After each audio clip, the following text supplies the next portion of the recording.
What's up, people? My little nephew is about to graduate the U.S. Army boot camp here in about a month, less than a month.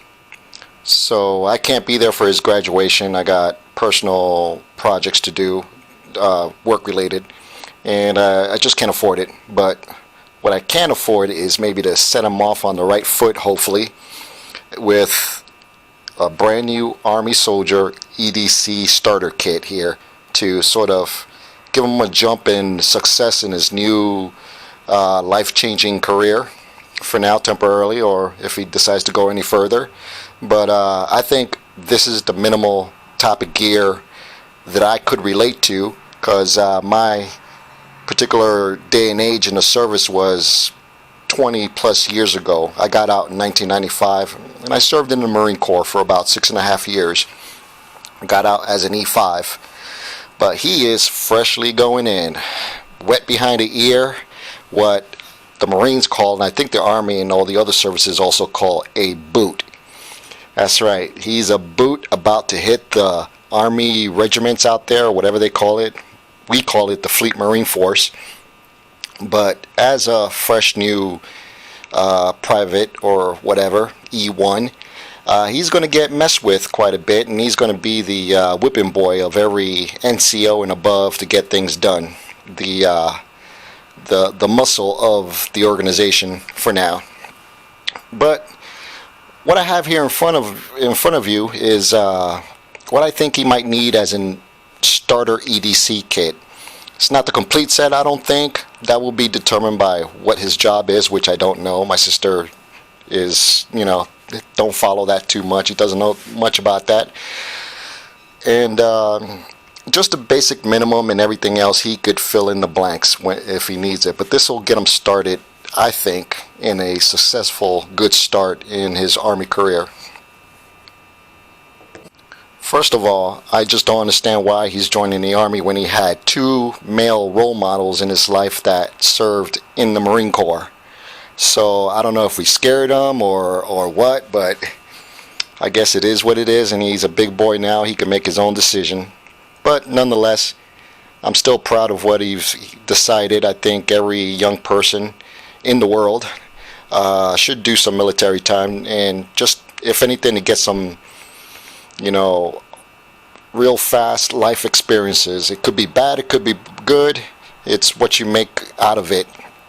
But it's definitely a life experience, and you could see pretty much different cultures and whatnot, and take that comparison between how we as American lives and other nations out there, including our allies in the NATO forces. But like I said, he's joining the Army, and I can't really continue with this Army sort of centered video for his EDC without having my United States Marine Corps nuts rubbing all over this Army video here.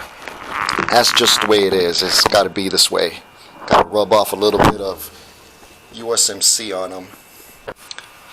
Like I said, I don't know what his military occupational skill will be, his job in the Army.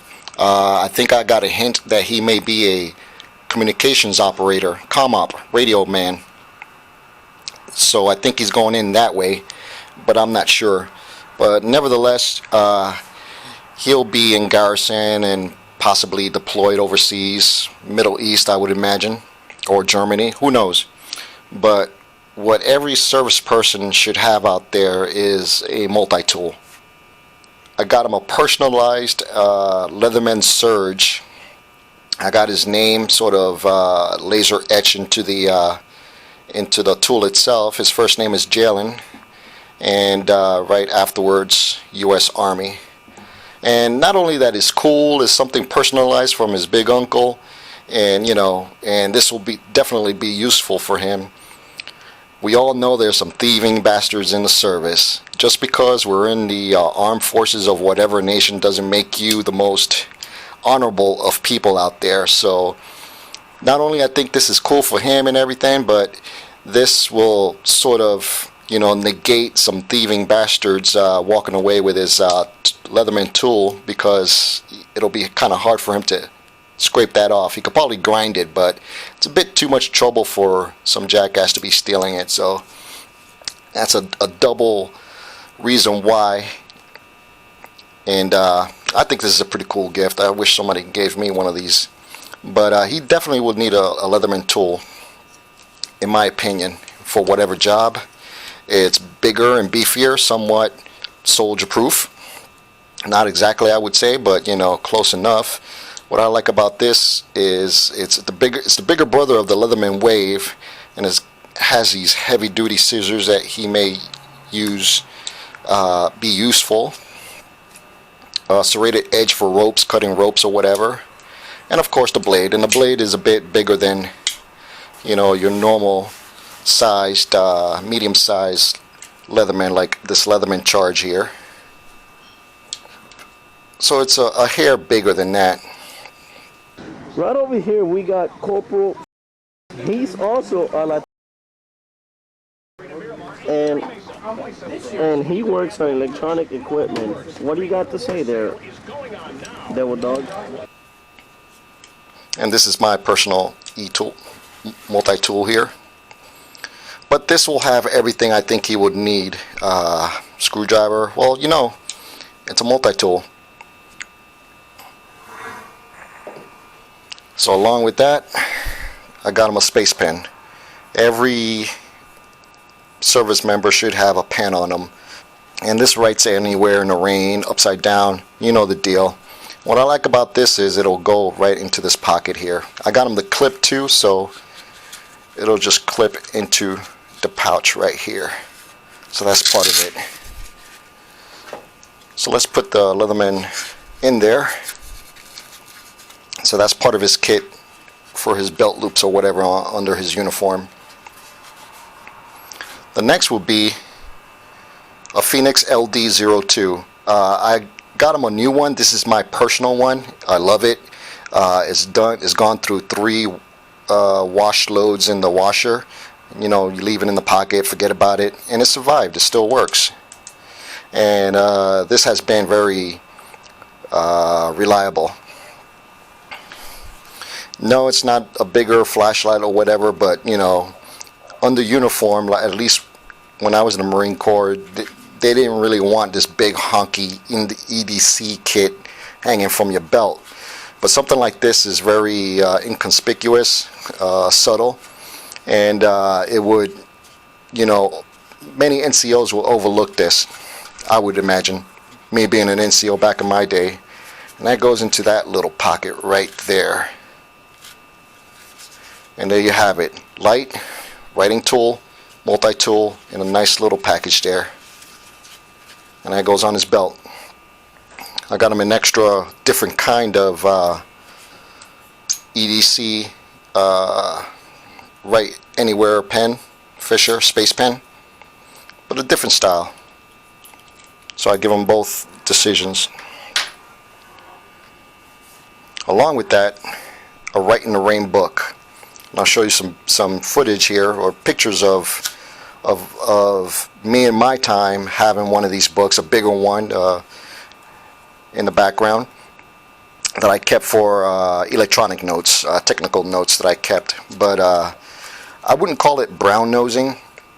Brown nosing, I think, is pretty much when you actively try to gain the favor of your superiors, you know, by, you know, I don't know, bullshit means, in my opinion.